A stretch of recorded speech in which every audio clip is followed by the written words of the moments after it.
Hi everyone, welcome to this episode of Peace Talks. This is the series where we catch up with the artists and bands that are coming to play for us at the Mars Bar in Worcester. And today I'm joined by Mark Lockheart. Hi Mark. Hello, hi Dave. Thanks for joining us today. So we're going to talk about your gig that's coming up on the 14th of May with Shapeshifter Trio, which is a fairly new project for you, isn't it? So Yeah, yeah, really looking forward to that gig. So yeah, it's just an opportunity really to get to know a little bit about you for people that don't that be coming to the gig, and yeah, some of the projects you worked on, and a bit about the band and new music you'll be bringing to us. yeah. I suppose where do we start? I think probably for myself it would be from the Loose Tubes, which is probably the biggest association that a lot of people have kind of heard you from. So we've had Ian Bellamy. We had Ian in 24. We've had Eddie Parker came in December Ah, last yes, year. So yes. so you're the third of 21, wasn't it? I think. There were 21 of us, and it was an amazing time, amazing band, and we all learnt an awful lot. And it was the kind of launch pad really for all of our careers. Mm, I just left college, and I was in the band, and we were doing gigs all over the country and then in Europe. And we'd go out and do a Loose Tubes gig, and then there'd be a review in the Times or the Guardian. mm. It was an amazing time of people interested in a kind of eccentric, eclectic British jazz, really. I mean, it was, but I think it was accessible as well, Loose Tubes. There were lots of influences. It wasn't just jazz. There was South African influences, Yeah. all these things. We kind of brought it all together, really. It's a melting pot of styles, really. It was, yeah, it's because I never got to see them live originally. I was a bit too young, but I did get my first exposure to Loose Tubes was the Open Litter Oh, album. yes, that album, yeah. Well, Um, that was the last official album that we did. yeah, Um, but I did get to see the 30-year reunion, was it? In oh, Ronnie's yeah, yeah. in 2014, around that sort of time. That's Um, right. Yeah, that was quite an amazing thing to do. that was a fantastic gig. Yeah, so I'm really glad that I did actually get to see the band perform live, if somewhat a few years late. Yeah, but it um, was an amazing, you know, um, time for, it gave us all kind of confidence to kind of experiment, I think, with our own projects. mm, So I think, and I'm sure that's the case with Ian and Eddie, and we people liked Loose Tubes. It was popular. We were on television and things like that. yeah, And I think even though I never wrote anything for Loose Tubes, I was slightly intimidated because the writing was of such a high level with Django and Steve Berry and that. I soon after Loose Tubes finished, I did a lot of my own music, with Perfect Houseplants. Uh, that was the launch pad to my own things, my own bands. mm. So I think Loose Tubes was so important. It gave me the confidence, gave me the concepts of doing my own thing, pursuing my own voice a bit. Yeah. So Perfect Houseplants and also Polar Bear are two bands I've been meaning to have a listen to because I've not. I may have come across them in the past and not aware of it because yeah, I listen to like some stuff on radio and stuff like that that goes through, but over the years. But yeah, what talk us through those. So Perfect Houseplants was the one after Yeah, those two, for yeah. me, Perfect Houseplants was the first group that I really started to write music for. You know, Right. it was a co-led band with Hugh Warren Ah, okay, right, yeah. and Dudley Phillips. The three of us kind of wrote for it, but that was the band that gave me confidence to write my own music and develop all my own projects since then. Like, you know, my scratch band, the Ellington project that I did later on, all the things, you know, and this one here, this current band that we're going to talk about in a minute, Shapeshifter. It all my writing experience happened really with Perfect Houseplants, and you know we were amazingly fortunate. We had a record deal, you know, and we got advances, Right, and and Perfect Houseplants did 5 albums, you know, in right. top studios, and So what sort of time span was that, year wise? it was 1992 was the first one until 2000. So it was about 8 years. Right. So the last one, New Folk Songs, which is probably the most well-known one, came out in 2000. I must go back and because that was But you definitely the period of time that I was listening to loads of stuff. So I probably came across it, but I don't recall it. But it's not one that yeah, check it I've out. used. Yeah. They've recently put the stuff up on quite a lot of the stuff up on Spotify and Apple. Right. Okay. It was not available for a while, but now it's up there. Quite a lot of it. Not all the albums, but three of the albums are available. Right. Okay. I'll check those out. Do you know if they're on Tidal? I use Tidal now, but I think they are on Tidal. yeah, They are on Tidal. I'll check them out. Yeah. Yeah. Definitely. And then Polar Bear as well. So what was that Yeah, one? so Polar Bear was quite an amazing kind of career, like a second career almost for me, because I was doing my things and I was writing music for my own thing, and then I got this call from Seb Rochford. I didn't really know who Seb was, and he phoned me up and asked me to be in his band. Mhm. And I said, "Oh, have we met?" And he said, "No, but I saw you play last night at the Six Ah, and cool. Six." And so it was a kind of it was quite a lovely thing to do to phone someone up and say, "Do you want to be in my band?" Even though we hadn't met. So I joined Polar Bear, and it was almost like a second career for me, you know, because that band was really popular. We did a lot of festivals, we did a lot of touring. Um, we got there was a lot of young big audiences for that band. So um, that was an incredible time. You know, I loved that. I loved that project, that band. Cool. And you're the kind of feature on saxophone and clarinet, primarily as playing. Is there other Uh, instruments that you kind of yeah, I studied saxophone, so you know that was always my main thing when I learned as a kid. I picked it up around about 11, and that was the alto sax. And then I went on and studied classical music in London, and I did a bit of clarinet, but it was always saxophone. I don't yeah. play the clarinet very well, really. And then so from sort of learning and the classical side coming into going through loose tubes and that, where you weren't writing, what was your kind of do you have any particular approach that you started with to writing? And do you write with a piano or with a guitar or something, or how do you tend to write? It's a mixture of things, actually. It's a very good question. A lot of people ask me that. It basically all comes for me from improvisation. Right. I improvise an idea, and that gets me going. And sometimes I improvise an idea on my sax or the piano or my little MIDI keyboard where I'm sitting up here now. And so I'll improvise something in maybe to the computer, or I'll write something down, and that will be the germ of a new piece.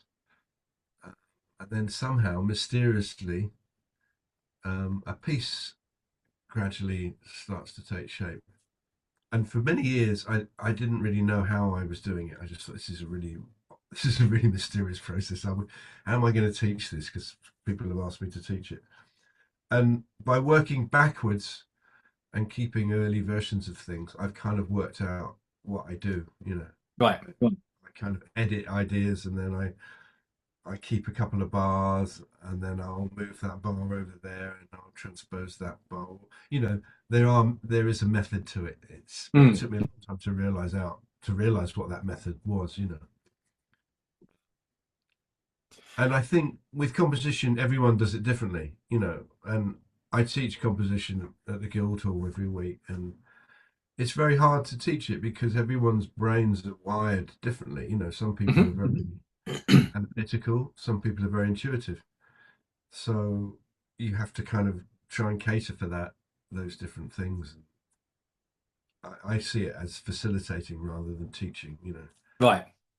Certainly with composition, because if you're too rigid with what you teach, you're going to squash the originality from someone's idea, maybe. Yeah. You know what I Yeah, it mean? gives some ideas on the kind of a how, I suppose, Yeah, and let the what come yeah, out. Yeah. yeah. The subconscious is really important with creating something. Writing or composing. Mm. And you're obviously using electronics. I suppose that sort of progressed over time. So I'm always interested to chat with people about their use of electronics and technology, and kind of where you think it's heading. Because I mean, I was just thinking as you were talking about sort of the way you compose and sort of share ideas and stuff.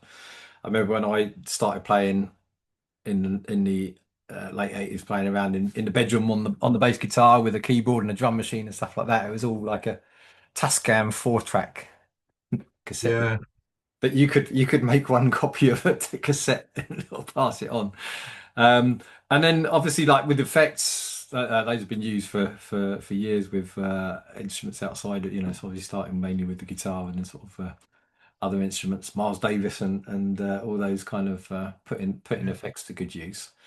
Yeah, what's your take on it really? Of how did you? Or I suppose when did you start sort of playing around with the electronics and kind of how do you see it progressing? Well, I mean, it depends on the music that I'm writing. Some music doesn't need anything, and other music can be enhanced with, you know, some electronics and effects and things. But what a lot of what I do isn't that um, complicated, really. I use delays on this new album. I use space echoes, delays, a bit of pitch shifter. Where it splits the note into the fifth or I mean, I actually used that live in the studio. I did it as an overdub, but on the gig, I use a pitch shifter, a space echo, a reverb, and delays. That's basically what I use. Mm. Oh, and a little bit of looper, but I'm still getting to grips with that. Really, I haven't quite worked out how I'm going to do that. But going back to your question, when I first started experimenting, it was kind of back in the 80s, I think, when there was a record that came out, a Weather Report record called Domino Theory. Yes, Do you remember D that D record? flat waltz on that album is Yeah, probably one of my favorite Weather Reports yeah. tunes actually. So, and Wayne Shorter, because it can sound terrible effects on the saxophone, but Wayne Shorter used a kind of chorusy sound on that album. I always liked that. So that was the time that I first went out and bought a kind of harmonizer. Mhm. So I bought a Roland SD something like that to get that thing that Wayne had on the Weather Report, and I used that with quite a lot of bands. I used that with a band called Macondo by a guy called Choo Choo Merchant, and some of my own projects. So that was my first exploration into it. Really, my first dipping my toes into the electronics world was that, and a lot of my albums, I haven't used anything. I mean, this one I have Shapeshifter, the new one that you're going to be hearing on the gig on the 14th. Dreamers, there was a bit of that. That was an album that I did. It came out 4 years ago. But you can't beat the sound of acoustic instruments as Yeah, well. yeah. So it depends what the music is and whether it needs it, whether it enhances it in any way. Mm. And and technology generally, if you kind of think about your career and how that's changed in the way of recording and such like that, I guess to what extent do you feel that that has facilitated stuff and made it easier to do? And especially when it comes to things like distribution, as I said, like if you're a kid doing something in your bedroom, it's a lot easier to get a lot of people to hear it potentially now than it was when you were kind of creating tapes and using those. Do you remember those tape to tape dubbing stereos you used to get in here? Yeah, That so I think for for there's a lot of opportunity for people to experiment and play around with music, much as the same as I was back in the day. But at a different scale and with a different level of ease. But do you see that yourself with do you think technology has helped with maybe things like your writing, with recording processes? Does it speed things up? Does it reduce the cost of things? Does it? yeah, yeah. Totally. I mean, technology's been an amazing help. I mean, just one example is Sibelius. The writing software program. Yeah, I mean, that's incredible for composers. Before that came along, we used to have to handwrite and rewrite everything. So that's one great example.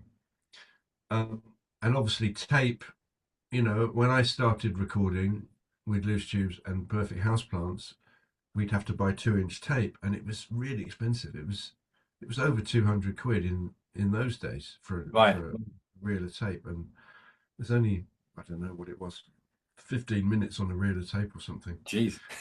Um, and you used to have to cut it. Yeah. To edit, you used to have to get a razor blade and cut it. I mean, I'm sounding positively prehistoric here, aren't I? But No, I used to do the same with you used to be able to do that with the cassettes. I had a little splicing yeah, kit with a razor blade. Yeah, yeah, well, that's what it used to be like in the studio when we yeah. made these Houseplants records. But the good thing about that was that you would go for a performance every time, because Mm, you weren't unlimited. You couldn't yeah. afford to just take 10 takes of everything. You had to come to a point where you did a performance or wipe over it and then do another one. You couldn't keep everything. So in a way that was limiting, but it was also good. I think sometimes now, it's endless. You can do endless takes. You can kind of edit in endless ways, and of course it's good. Of course but there is something special about the old kind of thing of getting a performance, on tape. Mm, That's a take. Let's move on. I mean, obviously you can still do that if you do it digitally, yeah. and I try and do that. I try and record kind of old school. Not keep too many things, not listen to too many things, just play. Um, but yeah, so I think it's in answer to your question. I think it's a mixed blessing. There's some great things about technology, and there's some not so good things about technology, and I think it's a bit like that with streaming. There's lots of positive things about streaming, but there's incredible amount of negative things about it as well.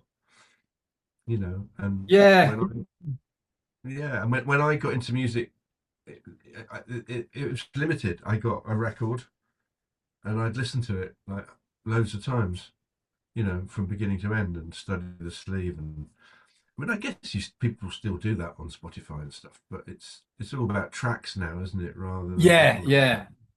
Yeah, so the And the, the concept of the album and a piece of work is I think has been lost to a large I, extent. I, I think it has to some extent. And when I did this, when we did Shapeshifter, Mm. that's still important to me, even though it probably doesn't make any difference to a lot of people. To me, it's incredibly important how the order of the tracks go, Yeah. and how they flow. Because for me, I'm sitting at home listening through to a piece of work, kind Mm. of concept from beginning to end, and that's partly because of my age. That's how I was that's how I was brought up to listen to music. You know. Yeah, and I think as you say, you kind of invested, didn't you, in an album? You had to, Yeah, yeah, save your money as kids to go and buy a record or buy an album or something. So you put it on, and then that's what you'd listen to for the next 2 weeks or month or whatever it was till you went and bought your next one. Um, I think, yeah, yeah, and I think, I mean, I around the 90s when I was starting to really listen to a lot of British jazz, and that was just when Jazz FM started up. It was like yeah. 92, I think, around about that time. So that was brilliant because, and the one thing I like now, I've shifted back to, I'd stopped using Spotify about a couple of months ago. I switched to Tidal, but I don't, you tend to use that too much now. It's good for checking out bands. If I want to have a quick listen to something that's around, I tend to try and buy stuff on Bandcamp if it's available through there, and then it's in my iTunes library then. Um, Yeah, but Bandcamp's brilliant. Bandcamp's yeah, brilliant. yeah. Yeah, So I found that and now of course with internet radio, which I started using, I suppose, back in about the same time I started using Spotify, 2014, around about then, because I actually bought an internet radio unit. It just had all the stations. So that opens up the possibility for a lot more jazz stations. Obviously, when Jazz FM was on the air, if you're in your car, that's the only jazz station you're ever going to listen to. And that was when it was more sort of Jazz FM, and then it became sort of Smooth FM, and now it's actually back on the. You can get it on DAB, so I'm back in the car after. But yeah, so I think I've switched now. More, I listen to more internet radio shows, because you've got they're shows that are curated by someone. The problem I found is there's so much music out there that mm. you're always gonna people come up to me and say, "Oh, have you heard of this?" I go, "No," or I go to someone and say, "Oh, you must have heard of this." It's like, no, no, and you just realize how massive um, the amount of music that's available. So you kind of got to narrow it down. So I found that, yeah, radio, going back to that, is, and you've got presenters that often talk about a bit about the music they're playing as well. So you get Yeah. you get that side of the additional information rather than just sort of what's being thrown at you by a streaming platform.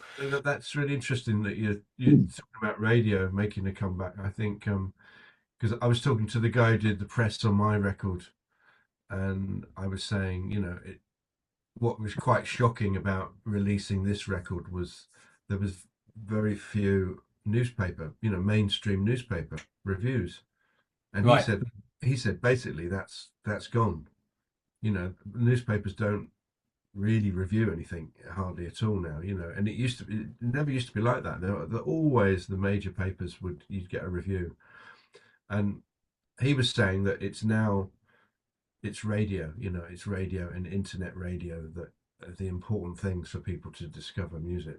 Kind of what you're saying, really. So just to agree with that. yeah, and I think locking into a few presenters that have been doing it for years, Yeah. and sort of listening, see what they're bringing through and what they're recommending, and Well, Jez Nelson's really good at that with yeah, his show. But interestingly enough, that's how I got into jazz was the radio. It was Humphrey Lyttelton's Monday night Radio 2, right, yeah, BBC yeah, Sounds of Jazz. yeah. I heard it every Monday night. I stayed up with my dad and listened to it. And I heard so many things on that. That was my source, Mm. as well as buying the records occasionally. That was the only way I could hear it. And so, yeah, radio is really important. And I think it's even more important now. Yeah. Cool. I want to just touch on something else that came to mind while you were talking about. Obviously, it's you're teaching, and that when you're talking about like recording and that idea of going, and you got to do it in one take, and whatever comes out, that's what you're going with, sort of thing. You haven't got time to do loads and loads of things, retakes of that. And there's a lot of I think sort of social media has kind of got a lot of online playing has become perfection and wizardry.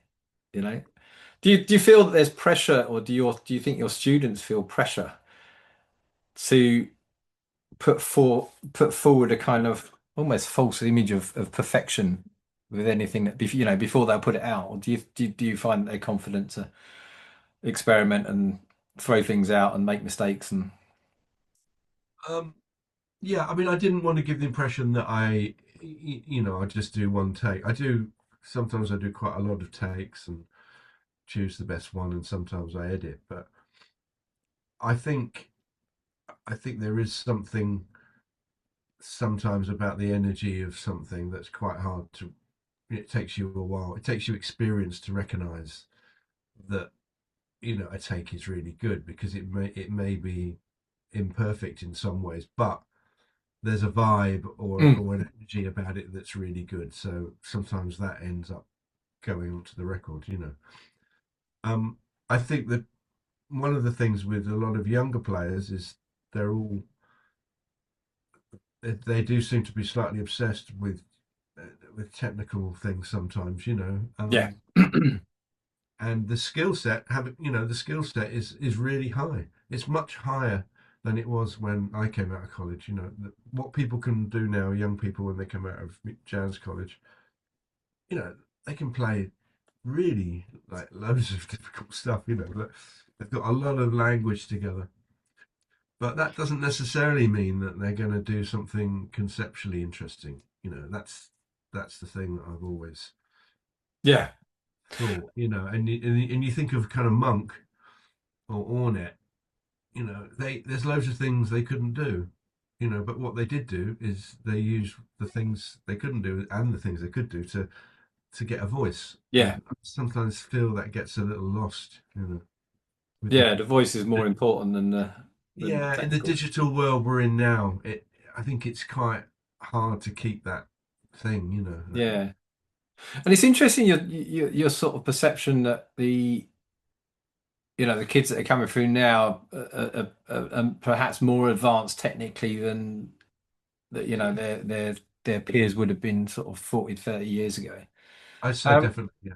Yeah. do you think do you any sort of thoughts on why that might be? Is that through education that's made and there being more opportunities, I suppose, for people to start learning at a younger age or Yeah, I think early? it's the colleges and the information that's around. There's so much information, and everywhere.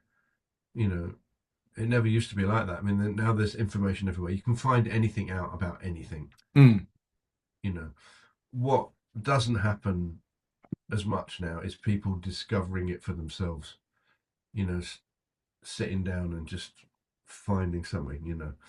Uh, in my opinion, and it's a digital era that we live in, and people's attention span is different, and I guess they like different music from the jazz music that I grew up on. yeah, as you'd expect. I mean, that's what As I you'd expect. really, yeah, I really enjoy listening to. We have a lot of younger bands coming through that have been influenced Yeah, by music from the last 20 years, and all that sort of plays it.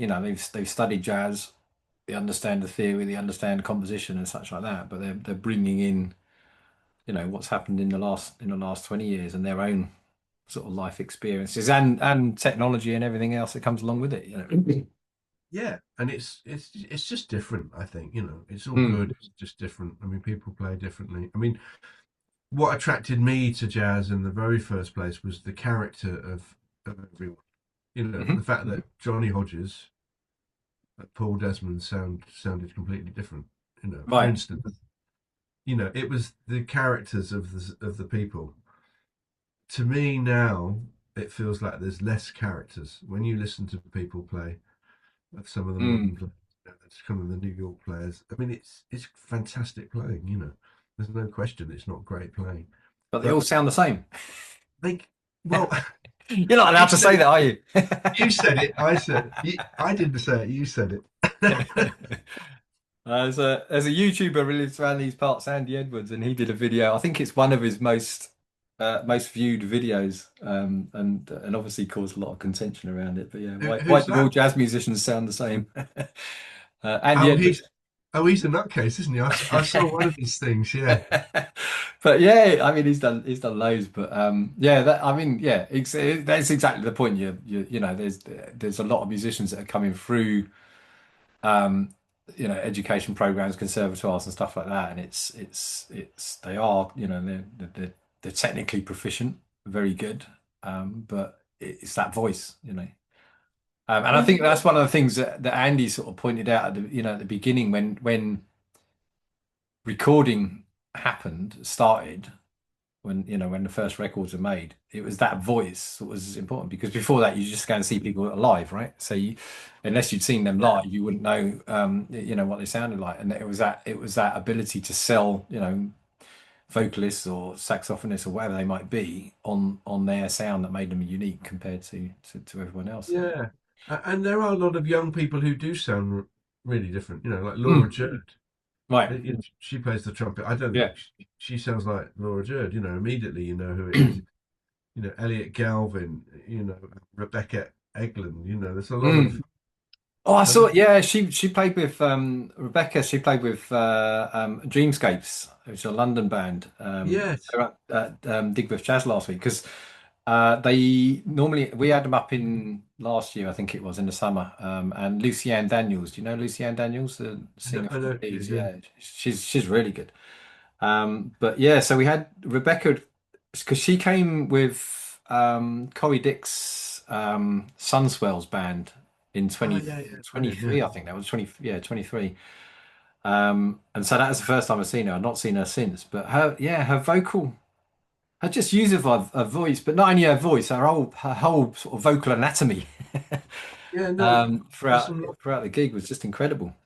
yeah, really lovely, lovely young musicians who have that. I mean, there's lots of fantastic musicians, but those people particularly have their own voice already, Mm, to my ears. You know, but yeah, it's a different time, isn't it? It's a different time. yeah. But it's still happening. That's a good thing. There's still kids going in Still and people who want to play jazz and go and see jazz. It's brilliant. yeah. Yeah, Cool. yeah. So let's come on to Shapeshifter then, the trio that you'll be bringing up, and the album. Yeah, talk us through the band and kind of what the music's like. So I didn't really know it's a trio. So Shapeshifter is a trio. Myself, saxophones, and using effects. Jay Davis on drums and Huvie Williams on bass. And I've known these guys for a while, but we never really did very much together until Hugh suggested we have a play in his garden studio shed kind of place. So I went over in North London and we played. And as soon as we played, there was a kind of connection. We just improvised and played a couple of Ornette tunes, and it just felt really good. And we started to do a few gigs, just playing standards and things. Mhm. And then I think I said let's. Or Hugh said let's think about recording. So that's what we did. So we had to write some music pretty quickly. So we all wrote some tunes. Most of them are mine, but Hugh wrote quite a lot, and Jay wrote one. Yeah, we didn't play the music very much before we went and recorded it. So it was Yeah. quite fresh when we recorded it. And we recorded it on a boat Oh, in right. in London called the Light Ship, and it's a great studio. And you go in, and if the tide is high, you kind of move around while you're recording. But it's a brilliant vibe, I've and they heard of get a it great, actually. Yeah, I think there might have been someone else on previously that's yeah, recorded on there. and Yeah. they get a great sound there, and we got a really good sound. And then I spent quite a long time mixing it because I wanted it to sound really big and kind of lush and well powerful, really. Not Hmm. not like a jazz trio in a top of a pub. I wanted it Yeah. to be more produced than that. So I spent quite a long time, even though there were just three instruments, quite a long time mixing it. Uh, yeah, and then we've done quite a few gigs since the album came out, and we've got gigs dotted around the country this year.